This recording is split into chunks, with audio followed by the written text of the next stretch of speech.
भगवान कृष्ण द्वारा धर्मराज युधिष्ठिर को माघ कृष्ण पक्ष की एकादशी के बारे में वर्णन करते हुए जब धर्मराज युधिष्ठिर ने भगवान श्री कृष्ण से पूछा कि भगवान माघ मास की कृष्ण पक्ष की एकादशी का नाम, महत्ता और महिमा क्या है, उसके बारे में बताइए। भगवान के किस रूप की इस दिन पूजा की जाए उसके बारे में बताइए। भगवान कहने लगे, हे युधिष्ठिर, तुमने अपने लिए नहीं लोक कल्याण के लिए प्रश्न किया है। इस दिन काले तिल और श्यामा गौ के दान का विशेष महत्व है। शरीर पर तिल के तेल की मालिश, तिल जल से स्नान, तिल जलपान तथा तिलों के पकवान को इस दिन विशेष महत्ता रखनी चाहिए। विधि पूर्वक यह व्रत करने वाले को रोगों से मुक्ति मिलती और सुख में वृद्धि होती है। एक समय दालम्य ऋषि ने महर्षि पुलस्त से कहा था कि महाराज, मृत्युलोक में मनुष्य ब्रह्म हत्या आदि अनेक महापाप करते हैं। पराय धन की चोरी, दूसरे की उन्नति को देख करके ईर्ष्या करना, अनेक प्रकार की व्यसनों में फंसे रहते हैं, फिर भी उन्हें नरक की प्राप्ति नहीं होती। कारण क्या है? न जाने कौन सा दान अथवा पुण्य वो करते हैं जिससे उनके पाप नष्ट हो जाएं। ये सब कृपा पूर्वक बताइए। पुलस्त ऋषि कहने लगे, राजन, आपने अत्यंत सुंदर प्रश्न किया। इससे संसार के जीवों का कल्याण होगा। बाह्य ब्रह्मा विष्णु रुद्र तथा इंद्र आदि भी इस गुप्त भेद को जानते हैं, परंतु संसार के भले के लिए मैं आपको बताता हूँ। माघ मास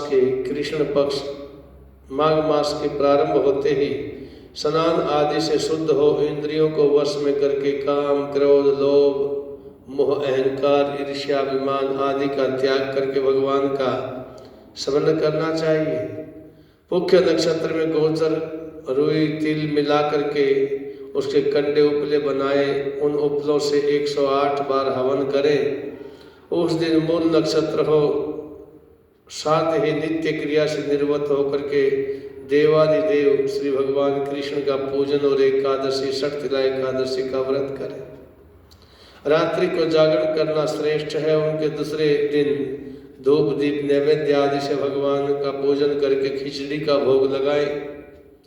भगवान विष्णु का पूजन करके पेठा, नारियल, सीताफल, सुपारी सहित अर्घ देते हुए विनय करें कि भगवान, आप दोनों दिनों को शरण देने वाले तथा इस संसार सागर में फंसे प्राणियों का उद्धार करने वाले हो। हे पुंडरीकाक्ष, आप लक्ष्मी सहित इस तुच्छ अर्घ को स्वीकार करें। इसके पश्चात जल से भरा हुआ कुंभ ब्राह्मण को दान करें। उसमें ब्राह्मण को श्यामा गौ और तिल का पात्र देना अति उत्तम बताया है। तिल स्नान भोजन दोनों ही श्रेष्ठ है। इस प्रकार जो मनुष्य जितने तिलों का दान करता है उतने ही 1000 वर्ष स्वर्ग में वास करता है। तिल मिश्रित जल से स्नान, तिलों का उबटन, तिल मिश्रित सामग्री से हवन, तिल मिश्रित जल को पीना, भोजन में तिलों का प्रयोग, तिल का दान, ये 6 कार्य षटतिला कहलाते हैं। इन 6 कार्यों को षट का मतलब है 6। 6 कार्यों को मिलाकर के षटतिला एकादशी का नाम पड़ा है। इनको करने से अनेक प्रकार के जन्म जन्मांतर के पाप भस्मीभूत हो जाते। इतनी कथा कह करके पुलस्त ऋषि कहने लगे कि एक समय नारद जी ने भगवान श्री विष्णु से प्रश्न पूछा और भगवान ने षटतिला एकादशी का जो महात्म्य नारद जी से बताया वह मैं तुम्हें बताता हूँ।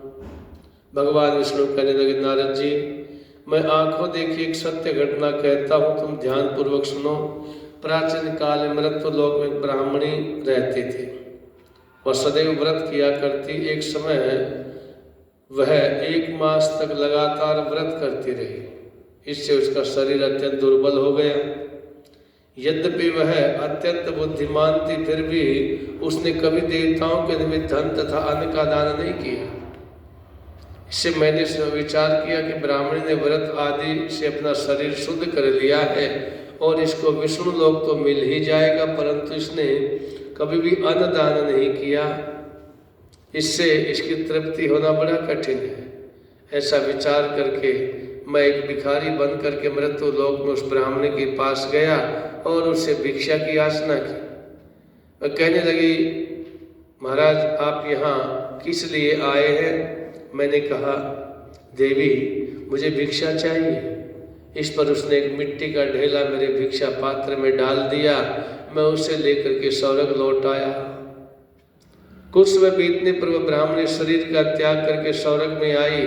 मिट्टी का दान करने से उस ब्राह्मणी को स्वर्ग में सुंदर महल मिला, परंतु उसने अपने घर की अन्न आदि सामग्रियों से शून्य पाया। घर में कुछ दिखाई दिया नहीं। तब वह मेरे पास आकर के कहने लगी, भगवान मैंने अनेकों व्रत द्वारा आपकी पूजा की, परंतु फिर भी मेरा घर अन्न आदि से शून्य क्यों, खाली क्यों है? मेरे घर में खाने की कोई सामग्री क्यों नहीं? मैंने कहा, देवी पहले तुम अपने घर जाओ, देवताओं की स्त्रियां तुम्हें देखने के लिए आएंगी, उनसे सत्यला एकादशी का पुण्य और विधि सुन लेना, सब ही द्वार तुम्हारे लिए खुल जाएंगे। भगवान की ऐसी बातें सुन वह अपने घर आ गई। जब देवी स्त्री आई और उन्होंने द्वार खोलने के लिए कहा तो ब्राह्मणी कहने लगी, पहले आप मुझे देखने के लिए आई हैं तो सबसे पहले सत्यला एकादशी का महात्म्य सुनाइए। तब उनसे एक देव स्त्री ने सत्यला एकादशी का महात्म्य मुझे सुनाया। महात्म्य क्या सुनाया? ब्राह्मणी ने महात्म्य सुन करके घर का द्वार खोल दिया और देवताओं ने देखा कि वह न तो साध्वी गंधर्वी और न ही आसुरी वरन सांसारिक एक वृद्धा है। और ब्राह्मणी ने देवियों के कथन अनुसार सत्यला एकादशी का व्रत किया और उसी प्रभाव से वह देव कन्याओं के समान सुंदर और रूपवती हो गई तथा उसका घर अन्न आदि समस्त सामग्रियों से परिपूर्ण हो गया। बोलिए श्री वांके बिहारी लाल की जय।